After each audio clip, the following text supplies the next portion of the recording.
perspective on what it is. He does this so that he can get the other perspective, but he'll never back down on this point. When I was his age, God, y'all would have hated me. I'm gonna throw it out there. I don't know what he'll be like at my age. I know I'm older than him. So what the fuck am I doing judging a guy that is easily 7 years younger than me with the same level of response that I would put on myself? That's stupid. That's just ridiculous. You dare ask how old Holden is? 33. Born in 87. But he's younger. I know he's younger because like he was in that younger crowd. I don't think he's that much younger. I think he's like late 20s. Late 20s? Yo, when I was 27, the level of shitheadery that I said on the internet, the way that I fucking... I would have caught so many Facebook jail bans. Didn't exist back then. And then I learned. I had some people really say some shit that was like, you're right, but you could have said it different type things. And then I realized there's a lot more money in politics if you word everything different. And I decided I wanted to be rich more than I wanted to be right. Ooh, okay. But like, that was my early 30s. Okay, like, so I have to like take into account, like, I might have all of my maturity and understanding now, but bro, I seen people like way older than him like come at him like come on, fuck on. I guarantee you at his age he was not being this, like, let him grow up on his own. Like, I guarantee you that guy's a force. But it doesn't matter, he's gonna be there.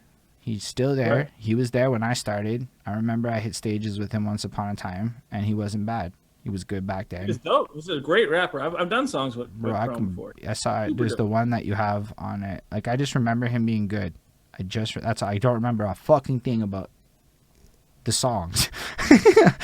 I just know he was good. He was one of the names I remembered and was like, no, that guy's got something. So like, that's why I just want to emphasize, because I brought him up. It wasn't to like get his name on cloud even. It was just he's so good at capturing attention. He's proof that people have attention spans. Yeah. And also shout out to the Glock Party podcast. Yeah. It's something to watch. Support English fucking media. That's just the facts of this shit. Y'all want to see a scene? Support anything that's English media here. I don't give a fuck if you like it. I don't give a fuck if it's your shit. You'll see me share a lot of English media. Why? I'm English media. Call it selfish, but like, we build the culture by supporting the English shit because we're English people in Montreal. Wait a minute, Quebec? English? What? Nobody's going to do it for us, right? 100%. That was a big one. Yo, it's to the point where all the NDG politicians are down to come do interviews. Yeah, you doing one with what's his name? Matthew Kerr. Nope. I'm doing one with nothing else is locked in, but Balarama Holmes has agreed to do it. There you go, Balarama Holmes. Sue Montgomery has agreed to do it. Agreed. Okay. I think they're gonna wait till see one, then we're gonna see what happens. Listen, I've heard Balarama Holmes speak. Very poised, super good. Dude, I talked to one of them. I really hope that he gets as far as he gets. I talked to They were touting him as the new Barack Obama. He's touting himself as the new Barack Obama. Okay, well, somebody was touting him. I think I saw it on his Twitter. I don't know anything about him, but that's the thing is we're English in Montreal, and I could not tell you a fucking thing about an NDG politician, my guy.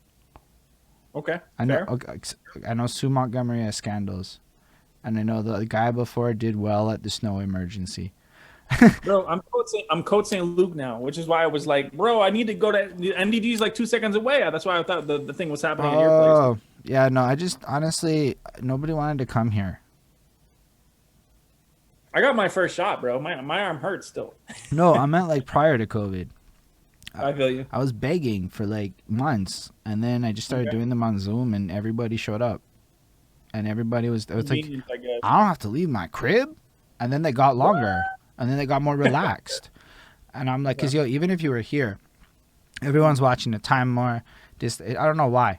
Because we did do some here. And then we did them all over Zoom. And I don't know. Like, it's okay. It's not 100% the same. But it's very close. Also, if you're that close, we should link up stills at some point. Bro, you're like probably like 3 blocks away. Like, I'm on the cusp of Côte St. Luc. Yeah, straight up. I'm on Fielding, Rosedale. Bro, you're 4 blocks away. Straight the fuck up. We should make this area posse because there's an X-Man's in it too. and he's doing a documentary.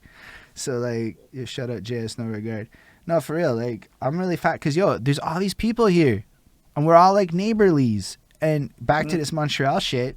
Shouldn't we all be linking up and doing local shit, whatever that means? We're not connected enough. We are not. Montreal's not.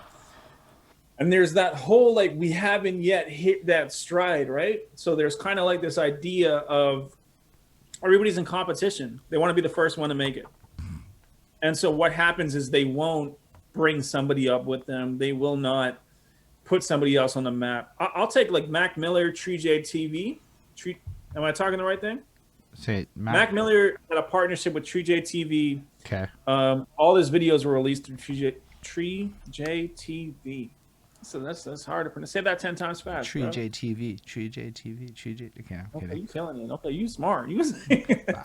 Anyways, like, it was that partnership that made it so that all the videos really catapulted both the company as well as Mac Miller.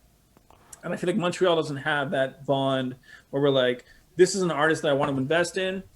Everybody wants to make the money, and the money is not going to come until somebody makes it, and that's just what it is. I like how focused you are on the money. I'm focused on money too, but like for a different reason. I have a pretty decent job, day job. Decent, not great. I feel like I could do better, but I also don't think I could live my life and do better. So you have to take some compromises. But I realized, like, I have gear. I have opportunities. Now my COVID hit the family income, we'll call it, like, so it's not like nice, but still I didn't have to stop. I was able to keep, I'm giving out 100. I can't afford it great, but I'm doing it tomorrow, like this shit, right? Now, not a lot of people, I think, have reached a position in the stability and the foundation of their life where without art they can do things. Listen, man, I'm gonna tell you straight. I make a decent amount of money. I'll say straight up, I make like $43K. I can't tell you what company because I signed a non-disclosure agreement. Straight up. But $43K should put me off really well. My thing isn't really about making money. I feel like once you gain exposure, you make money. I don't find Montreal has a way to scale.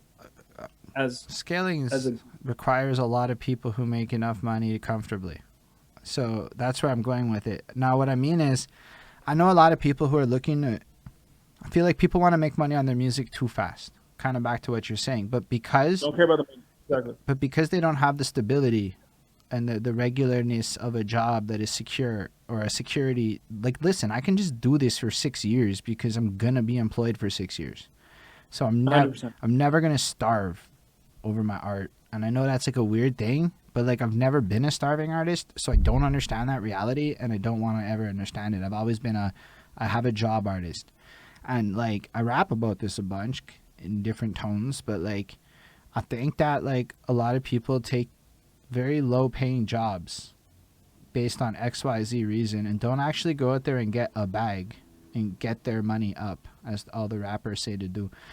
It's just so crazy because it costs so much to come up. But then it's like, I saw you work with Makeway. That means that there's a degree of premium that goes into that, and it's worth paying the premium. I mean, I like to not pay the premium and work around it on some DIY shit, but it's also like, I'm not a glossy artist. It was a creative style choice more than anything else. But there's a whole lot of people that, like, I found out are not down to fiscally support their beat makers, fiscally support their videographers, fiscally support the humans on their team that they require. So they're willing to put money into ads.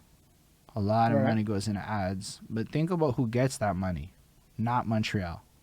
Okay, maybe DMS is Montreal, so whatever. Fine. If you're going to pay ads into Montreal, I'm not hating on you in this context. But like, in a lot of ways, Spotify playlist promoters, fucking random things, shit like that. Like, I don't know. It just seems like, yo, why don't you like find a beat maker that is just gonna make you beats and pay that guy? And I'm gonna say this. I'm gonna say this straight because I feel like as far as an artist, we're different. An artist has to pay a videographer. We have to pay a beat producer. We have to pay for everything out of pocket until we get to a point where we're making money. All of those people make money the minute we pay them. Yeah. I have no guarantee that my investment into my own art is going to return on investment. They have all of that. So once they buy the equipment, they make money off of the equipment easy. As an artist, how do I make money off of my stuff? And so I feel like it's a different thing for an artist when we have to invest into all of these different pockets that we have to do, and then we're never getting it back. So yes, I feel like we should support beat producers. We should support videographers.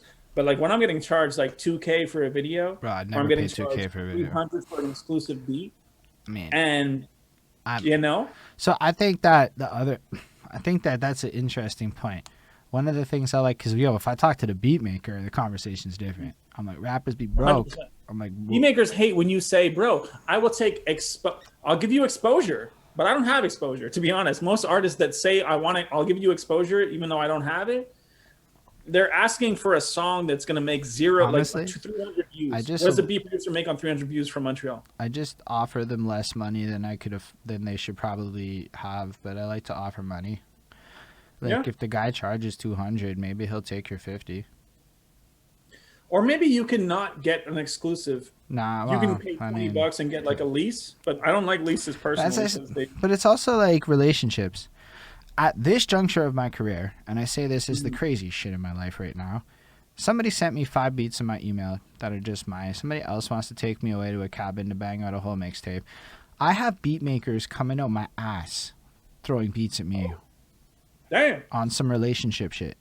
Because I put in a lot of work and I created so artists could also flip the script a bit. So the one thing I would say in defense of like everyone else, and this is just because of who I am and how I chose to promote my art, is in a sense is this is my big part of my promotion strategy. Provide value beyond your art. And this is something I find a lot of artists choose not to do on some prima donna shit. I don't know how else to put it. It sounds like that to me. Like, I don't mean it in a hater shit. I think there are a lot of artists that need to just be artists, and I fucking love them, but then go find a boss, a manager, and let them go be the other side of that shit. So if you want to be an artist, which I've seen a few of, you need a manager, or you're not even a real artist because you're never going to do that shit. But the other side of it is, like, you also need to be kind of, if you're, like, an adult, go look at Royce the 5'9" podcast. This guy podcast. That guy podcast. That guy CEO of a fashion company. That guy. They're not just rappers. Not one of them. You need to diversify for sure. They're all more than just being a rapper. So it's like I feel like a lot of them created an avenue to provide value to their peers. I can offer interviews and shit. That creates value. Now all of a sudden my position in the city is different. Whereas prior to this, I was just a rapper. There's a dime a dozen. Right? So, I mean, it isn't monetizable to just, in a lot of ways, put out a track. But if you can make yourself a brand and create a whole following based on vlogging, based on acting, maybe you make shorts, all of a sudden you could be, like there's just value beyond the one.